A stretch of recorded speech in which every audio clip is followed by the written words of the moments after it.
Hello student, आज का topic है नेचर ऑफ मॉलिक्यूल।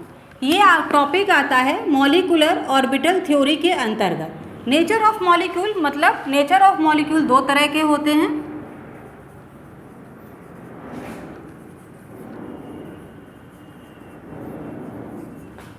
पहला पैरामैग्नेटिक,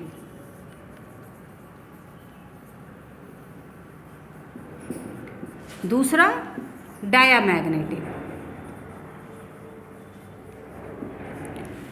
डायामैग्नेटिक जब एंटी बॉन्डिंग इलेक्ट्रॉन होगा लेकिन वो पेयर में होगा तब उसको बोलेंगे हम लोग डायामैग्नेटिक।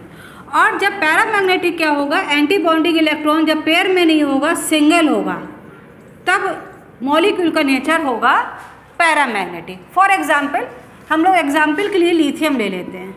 लिथियम में आपको पता है कि जब एटम होता है तब 3 इलेक्ट्रॉन होते हैं। जब ये मॉलिक्यूल है तो उसमें कितने इलेक्ट्रॉन हो जाएंगे?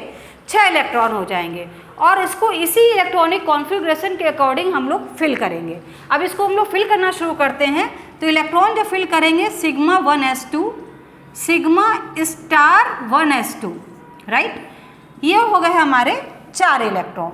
अब हमको जो बाकी अपने इलेक्ट्रॉन फिल करने हैं वो हम कहाँ फिल करेंगे? Sigma 2s sigma star 2s में। पर हमारे पास इलेक्ट्रॉनों की संख्या कम है, इतनी नहीं है कि पूरे में आ पाए, राइट। अब इलेक्ट्रॉन को भरेंगे हम लोग यहाँ पे सिग्मा 2s2। बस यहाँ पर इलेक्ट्रॉन खत्म, क्योंकि सिग्मा स्टार 2s2 पे हम कोई भी इलेक्ट्रॉन फिल नहीं कर सकते। हमारे पास 6 ही इलेक्ट्रॉन थे और हमने यहाँ पर इसको फिल कर दिया है। तो अब इसका नेचर कैसा होगा? इसका नेचर होगा डायामैग्नेटिक। इसका नेचर कैसा होगा?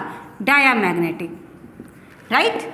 अब इसी जगह अगर हम ऐसा ले लें, इलेक्ट्रॉनों की संख्या लिथियम +5, एक इलेक्ट्रॉन इसने डोनेट कर दिया और इसके पास अब इलेक्ट्रॉनों की संख्या कितनी हो गई? 5। अब इसके पास जब इलेक्ट्रॉनों की संख्या 5 हो गई तो यहाँ पर कितने इलेक्ट्रॉन फिल होंगे? 1। अब इसका नेचर कैसा हो जाएगा? पैरामैग्नेटिक। कैसा हो जाएगा इसका नेचर? पैरामैग्नेटिक। तो इलेक्ट्रॉनिक कॉन्फ़िगरेशन की मदद से हम पता लगा सकते हैं कि मॉलिक्यूल हमारा नेचर में पैरामैग्नेटिक है या डायामैग्नेटिक है। तो आज के इस टॉपिक को यहीं तक रखते हैं। कल मिलेंगे एक नए टॉपिक के साथ।